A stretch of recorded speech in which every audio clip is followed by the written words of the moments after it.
Hello, my name is Fungai Marima, and I am a multimedia artist who is based in London, UK. Hi, my name is Akudzwe, Elsie, Chiwa, and I am a visual artist based in Atlanta, Georgia. Oh, hello. I'm Tanaka, Mazivanhanga. I'm an artist and printmaker based in London, UK.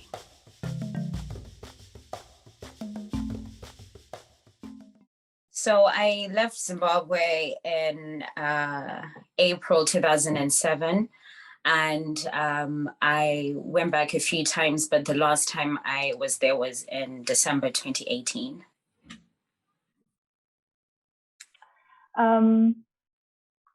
I left Zimbabwe in 2017, like for the second time to move to Cape Town. And then the last time I was back home was in April, just to like say goodbye to the country before I did my big move to Atlanta. I left when I was 11 because I was trying to think when was that, but I left when I was 11 and now I'm 30, and I went back a few times, but the last time I went back was in 2019.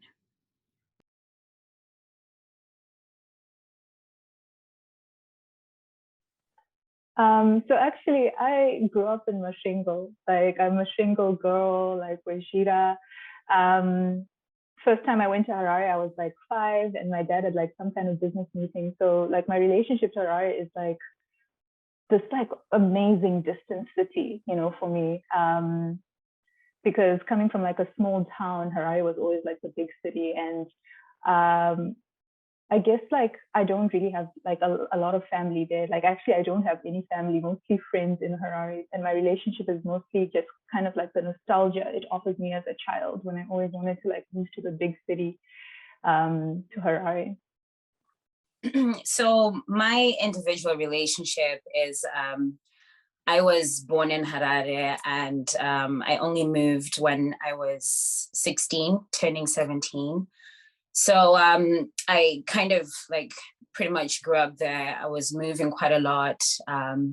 Quite a lot of like family, personal things kind of happened within that space, with me having to move away from Zimbabwe. But the relationship that I do have with that is really quite similar to Akudzwe, quite nostalgic. I left when there was that sort of like economic hardship within Zimbabwe. And for me, it was personally within Harare.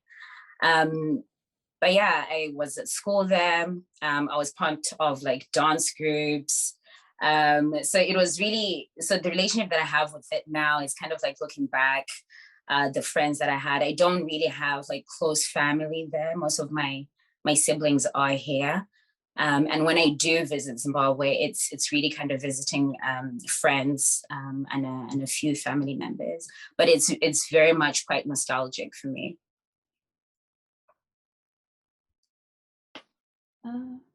Yeah, it's the same for me. It's quite nostalgic. I was born and raised in Zimbabwe, no, in Harare, until I was 9, and then I moved to Marondera to stay with an aunt and uncle when my mom migrated to the UK. So yeah, it's very nostalgic because most of my family is based in Harare. So when I do go now, it's going back to those places, let's say where I grew up, going to visit like family all around Harare. So yeah, it is mainly nostalgic really, like trying to kind of like relive my childhood almost. I must add, the best cake I ever had in my life was when I was 5 on my way to Harare. And that is like a clear memory of like Harare for me, like where the cakes were better than in my hometown, and the city you could find pizza. Like that was always like Harare for me. I just wanted to add that on. Yeah. Speaking of cake, actually, I had a birthday party at like KFC, and I had an ice cream cake. And ever since I moved here, I've been trying to get this ice cream cake, and I can't. Nothing. So that is also one of the things that I hold on to. I even asked like my sister to make me an ice cream cake for my 30th birthday. And she really tried, but it really was not the same. So I've got this same similar sort of like, cake story. Oh, Yeah. I forgot to eat those cakes. Actually, they're actually really good, especially like when you have like the cream donuts. Oh my goodness, yes. I have to jump in with the cream donut. When you said that, oh my gosh, memories. Oh, Memories. Still the best cream donuts in the world. I kid you not. Like those ones, the long ones we used to get with the really like, and I liked it like stale. You know, when the cream is a little bit melted in between and you get it on a hot day. That was the best donut of my life. Like from Yes to the stale cream. Oh my gosh, nail it in the head.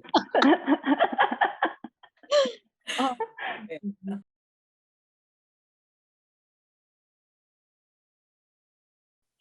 I personally don't. I think it's more of a longing to be home. That's how I personally feel, that I long to be home. I want to be in a place where I am not a minority, and I want to kind of like, I don't know, I really, really just want to be home. So for me, it's not about romanticizing Zim or Harare.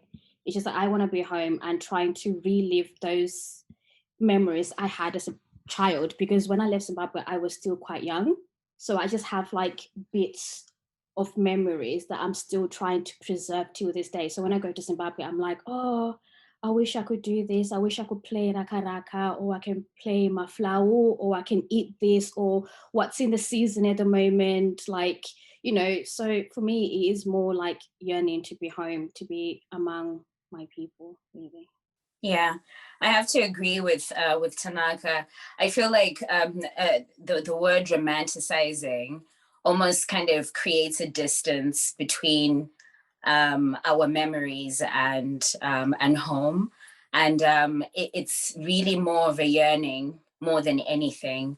But I do kind of see where that word might come from, especially if, let's say, you know, you go back to Zimbabwe, let's say once every 2-3 years, and you've saved up your money, and you go there and you do the lavish living, and then you think that that is how it's always going to be, and not actually realizing that people work on a day-to-day basis to be able to afford some of the things that they do.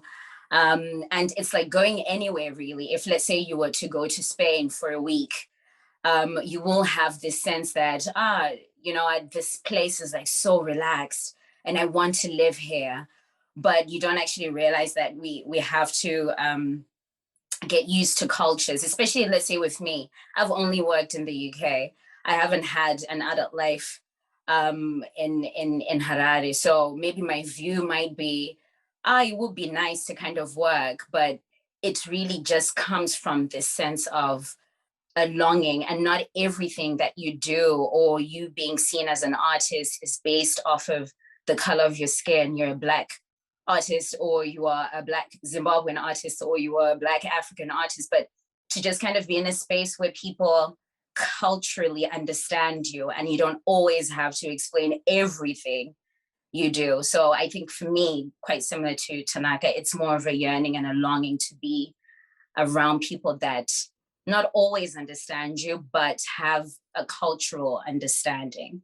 Yeah, I resonate with that. For me, I think it's 3 equal parts: yearning, nostalgia, and a little bit of romanticism, because I didn't grow up in Harare. So for me, like the idea I had of Harare growing up was like a big city, was like the city of dreams. Like that's where you go and you like, you know, you hustle, you do big, you become like, you know, you meet as a teenager, I'd be like, that's where you meet all the cute dudes, you know, the cute people, or you make friends, like, and all of these things.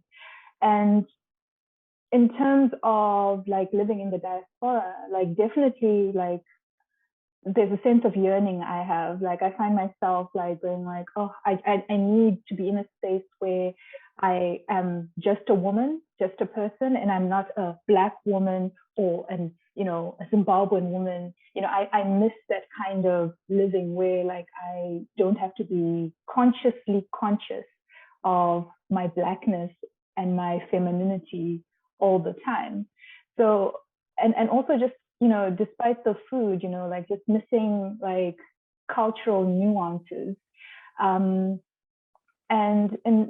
this is in general, speaking to like, you know, like Zimbabwe, and in terms of like Harare, like I definitely have a bit of romanticism. It's not like I want to romanticize it, but I definitely have it. Just considering that I didn't have as much access to the city while I was in Zimbabwe. And growing up for me, Zimbabwe was like kind of like the diaspora of sorts when I was like a child, you know, because it had all of these bright lights, like busy traffic, opportunities. Like for me, even the people looked different. Like I'll be like, oh, like there's like a glow to like Harare people. And like coming into the diaspora, like I find it sometimes unwillingly, but it becomes easier for me to kind of romanticize like those experiences. And I think in part it has to do with like a yearning for a sense of self, like yearning for like the things that I enjoyed as a kid. And I can assume that we're all kind of like millennials here, like we experienced Zimbabwe in the early 2000s, in the 90s, and we have those like, you know, memories of things when things were still like really like awesome. And I find that I attach that a lot. And yeah, it becomes very difficult because when you do go home, you know, you realize that, okay, like, yeah, I'm coming in now, like I'm still a Zimbabwean, but I'm also a diasporan. That means like like even after the 5 years that I spent outside of Zimbabwe, like I got back to visit and I was like, I would not know how to like hustle or survive, like, and all of these things. And here I was to be telling myself, oh yeah, no, I just want to like, I wish I could just stay home. And I realized, no, to be able to stay home, you have to be home and you have to be current and you have to know how the hustle works. Otherwise, like, you won't be able to like fully like realize your potential. Yeah, but I don't know, mine is kind of like very weird coming like from like a distance outside of Harare.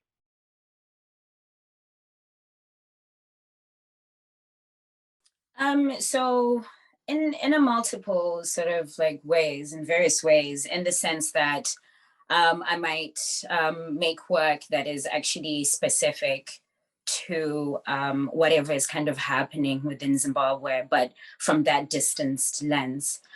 For example, a series that I made in 2019 when the riots were happening in January of 2019. And it was kind of like me trying to kind of figure out this distance between myself and the things that were happening in Zimbabwe, and going back to this idea of yearning and longing and kind of feeling helpless. You're Zimbabwean, but you're kind of not feeling the effects of the things that are happening in that space in Zimbabwe. And yeah, just kind of feeling that helplessness. But I kind of regularly have those type of conversations with myself within my work. But then also my formative years were in Zimbabwe, so which have kind of influenced me as an adult or as an artist or as a human being, and how I interact with the world and how I approach my production of making in terms of using the body, in terms of like that journey from coming from Zimbabwe and coming into this Western world and having to navigate these streets and this world and this culture. So my work, not necessarily in terms of the projects that I make that might be directly linked, but because my formative years were in Zimbabwe, my work automatically goes to that place, and I then try and relate it to where I am in this moment in time and in the space that I'm in. So for me, like I think I had an interesting childhood in terms of like I was a naughty child, so I spent a lot of time in the village. You know, that thing of like when your child's naughty, like send it to Gogo or to Mbuya. And a lot of my work has to do with the storytelling and kind of like these lost histories of like Zimbabwe, because I feel history repeats itself somehow, and like our ancestors left a lot of information in everything from how we have our domestic spaces in Zimbabwe. It's very different and very particular to like Zimbabwe, and how, like, if you think about it, the home becomes like, for lack of a better word, like an archive where your mother, what she knows, she learned from her mother, and so forth and so forth. So you tend to end up using that like as information to kind of excavate like lost and erased histories. And a lot of my work also, like, well, my earlier work dealt with the Great Migration of 2000, because my parents also left for the diaspora. And I didn't see my mother for like 16 years. So when I saw my mother for the first time from the time I was 9, I saw her for the first time in 16 years when I was 25. And this was like a month after my father had passed away, who I'd only seen for like a year in between those 16 years of my life. So I actually grew up, and I have the trauma of that Great Migration, because, you know, I was raised by the granny, I was raised by the helper, you know, this thing we do in Zimbabwe where we hire someone when we go into the diaspora, we hire someone to look after our children. And my work focuses on healing, because I realized there's an entire generation of Zimbabweans, you know, and we can say privileged Zimbabweans, because it was a privilege to even have parents in the diaspora to be able to like send you money to go to school and all of those things. But the amount of trauma that that generation, including myself, and maybe I can assume you guys as well, have gained from that experience is something that we need to deal with and heal. And in regards to like Harare, I like, because of that romanticization, excuse for creating a word, I've just created a word, but my body of work last year had to dealt with femininity and Bianehanda, you know, kind of like really understanding that story and understanding the spirit of the struggle and what that means within the context of Zimbabwe. And I think we generally, like, we romanticize Nehanda just like we romanticize Harare, but if you actually really look at the story, at the essence of it, it's actually a very powerful parable of what we can achieve as Black Zimbabweans, as Black women in Zimbabwe, and the power that we hold in a very patriarchal state. So I guess my work deals a lot with a lot of issues surrounding my experiences in Zimbabwe growing up, you know, the patriarchy, the religiosity, the denial of the ancestors, you know, like kind of like grasping onto like religiosity as a safety net. And another thing is like a loss of what I found when I was in Zimbabwe, like with kind of this a loss of language that's like occurring, especially within like the middle class who send their kids to like private schools. And I try and address all of those issues, just kind of like to keep it in some form of language that isn't English. You know, it's a lot of decolonial work. So I see my artworks as visual languages that narrate stories of our people and kind of, you know, maybe inform us of ways to deal with those issues. Definitely, like, Zimbabwe is a big part of my artistic career, like that childhood nostalgia, that village nostalgia. You know, I wish I listened more to my grandmother's stories when I was young. I wish I did all of those things. You know, the stories of the Njuzu, of Nyami Nyami, of Bianehanda, like incredible, rich history that we need to acknowledge and accept and love. And that is the journey of my work. It's a love song. It's a love novel to our Zimbabweanness, to the things that we lost, to our history, to our incredible resilience, to the struggle, the daily struggles, the eternal struggle, all the struggles we face as Zimbabwean people, especially Zimbabwean women. So I have like a new body of work that's looking at migration, home, identity, and I guess a sense of belonging. So I guess listening to Akudzwe when she was just talking about that great migration period, I have like a series of objects that that explore when my mom first moved to the UK. So the objects that she took, the traditional ornaments, the mgoti, stone artwork and photo albums. So it just looks at what the objects that she took when she first came to the UK in an effort to preserve her identity and our tradition. So I'm very much interested in that, exploring that idea, as well as just reading back on, those kind of traditional practices, whether it's like kurova gua and,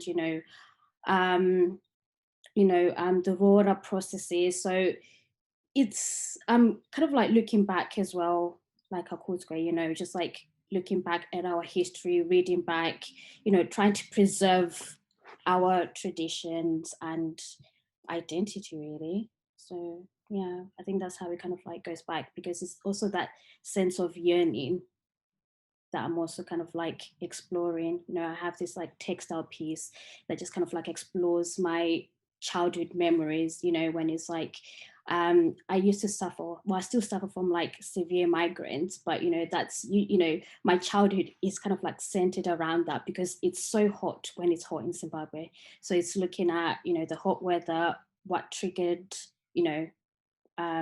that kind of triggered my migraines, and then it's looking at the games that we used to play, and then kind of the journeys, being on a combi, or just kind of walking around and what you encounter on an everyday. So it's just it's just that sense of yearning and trying to really preserve these memories and our culture and identity.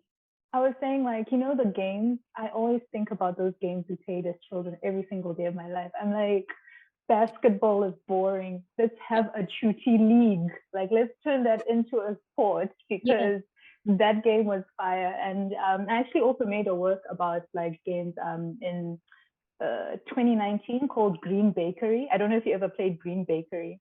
Maybe if you explain it, maybe we'll know. Oh, wow. So did you ever play Bakery? No.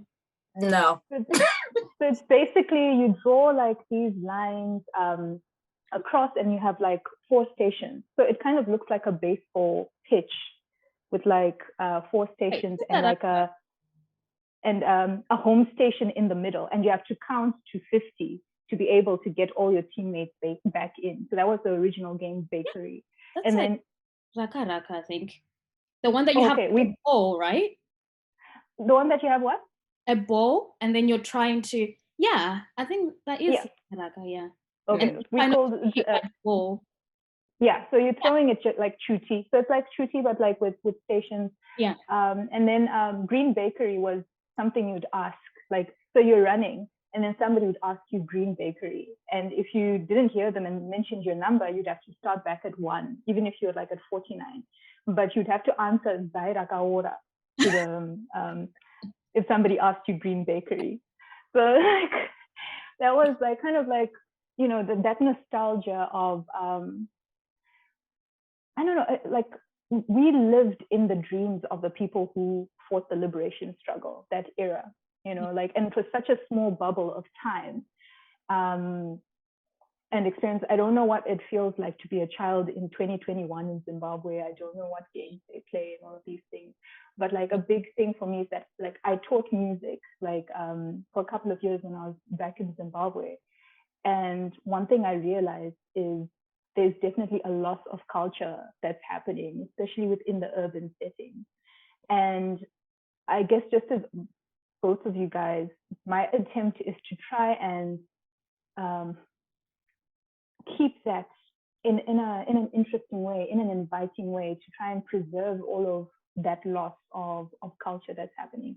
And I'm preaching to the choir, because when I also went to those types of private schools, I was made to hate my culture. I'm a Mukaranga, I speak Chikaranga, the Shona I speak, a lot of Harare people laugh at.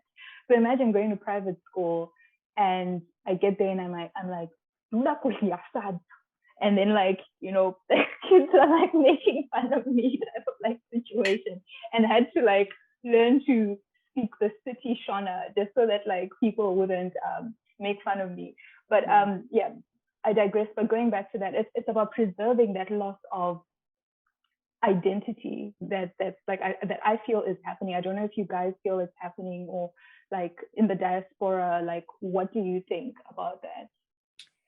Yeah, for me, when I moved here, this is actually going back to, I think, like individual relationship question actually, because with you talking about how Akudzwe, you moved to Harare and you were speaking like a different type of sort of like the accent.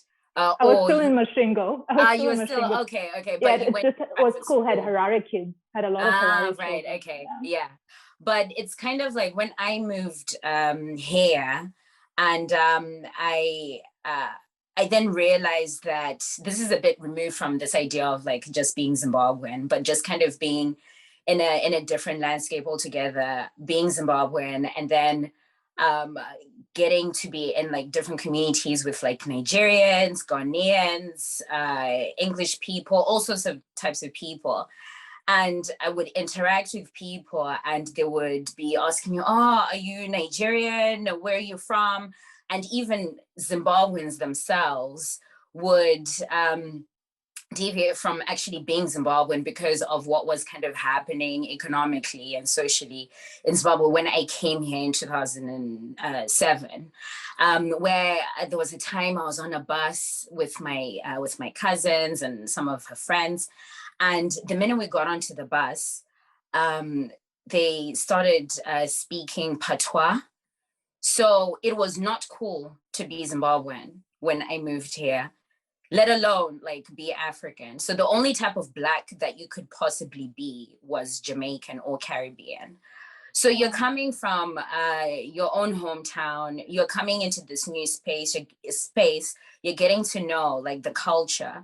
And then you realize that your own being, not only is it like quite challenging being Black, but being Zimbabwean is like, what?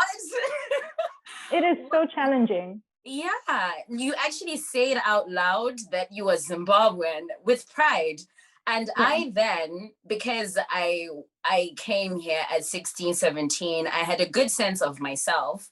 I then decided, you know what, whatever, I'm going to make these T-shirts. I'm going to walk around with them written very Zimbabwean so that no one ever mistakes me for anything else. But it's just that thing of trying to hold on to identity. And I'm sure, yes, in Zimbabwe, people go through different things, but at least you're kind of going through it in your own home country. But here you're really having to fight for yourself. You know, for your own identity and who you are and what you believe in. And that's why we then become so like devoted to preserving and archiving, and some people will call that romanticizing, but really it's like, no. If I don't hold on to this, I'll then become somebody that doesn't have a root. And if you don't have a root, somebody will tell your story. Somebody will put ideas into you, and then you just become a yes man. There is no way. Absolutely. I 100% agree, because I had also to do the same thing when I moved to South Africa, because that's when they were having the xenophobic attacks. And when I was taking taxis, you know, like I can be ethnically ambiguous because I have a lot of wigs. I have a lot of like hairdos and things I can do. And my face is round, so it's a clear canvas. So I could kind of like be like, I'm from the Congo, or I am from somewhere more desirable at the time, like an African country. And sometimes I wouldn't say like Xhosa in Cape Town, because I'm like, I can't speak Xhosa. So if somebody starts speaking to me, then like, you know, my time is up. But like, I 100% agree with you in what you said about that. Like, it's so true. Yeah. There is like identity crisis. And I think it's like when we moved here, you know, it's like my mom made sure that, you know, we're still eating like traditional food, and then we're at home, we're still speaking like Shona. But it's obviously when you do go to Zimbabwe, then it's kind of like, oh, you've been living in the UK for a while. And then, you know, sometimes they get really surprised that I still speak like Shona fluently, or that I still kind of like, you know, practice some traditional things. And they get really shocked about that. And, you know, sometimes it can be really kind of like discouraging to those people who are not very confident with their identity, because they think, okay, so what is the point of me, let's say, trying to learn Shona or trying to learn Ndebele if when I go back, you know, I'm still looked down on. So yeah, it's just really, you know, is that need to kind of like obviously kind of like prove yourself that, you know, yeah, I'm Zimbabwean, or, you know, I am from here, or I am this. So yeah. I've been called Murungu. Oh yeah, like, by fellow Zimbabweans, like, yeah. Murungu, Murungu. And I'm like, Yeah. you know, and I feel like I have to prove my Zimbabweanness every time someone says that, you know, Yeah. like I like the shock people get when I start speaking Shona, and not just like Harare Shona, Mashingo Shona. I'm sure you've heard the jokes and the differences between the two, and it's very disheartening. But at the same time, I'm like, now that I'm in the diaspora or spending those 5 years in Cape Town, I find myself very in love with my culture, very in love with being Zimbabwean. Like, I am so in love with it. And I wish I had this love that I have right now back when I was in Zimbabwe. I wish I realized how beautiful it is. Mm-hmm. Like, obviously there's some problematic things within the culture, within the context, but the, you know, the essence of it all is actually very beautiful, and it's something to be proud of. But I think it's something that you don't realize when you're in Zimbabwe. It's only when you leave that's when you realize that, oh, actually, this is actually really amazing. You know, like my culture is amazing, my country is beautiful. It's only when you leave that you start appreciating all these things. That's what I feel anyways. Yeah, I agree.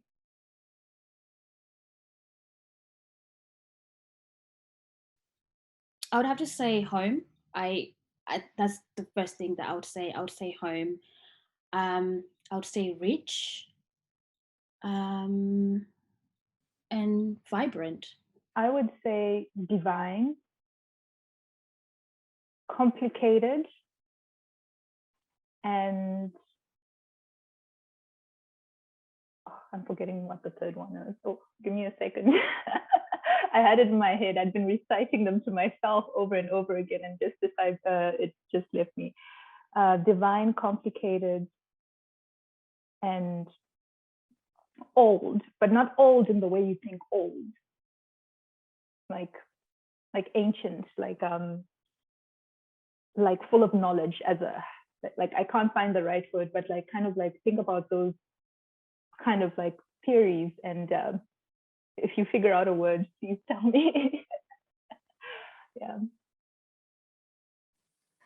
For me, similar actually to both, would be home, complicated, I kind of sort of utopia, but then at the same time, I was kind of like torn between like my heart, I suppose, because I kind of see like the greatness in Zimbabwe and like the future, and yeah, something intangible. I can't quite feel it yet, but I can kind of see it and I believe it. I think those are a lot of words. I'm so sorry, but yeah, it's kind of like a mashup of a lot of things. Yeah. Don't worry, I said 10 words too, so it's okay. Yeah. I'll swap out old with resilient. It's a resilient country. That's what I meant to say. Like, long time, so many things, so resilient. I definitely agree with that, actually. I think I'll swap out one of the words, maybe vibrant for resilient. Yeah.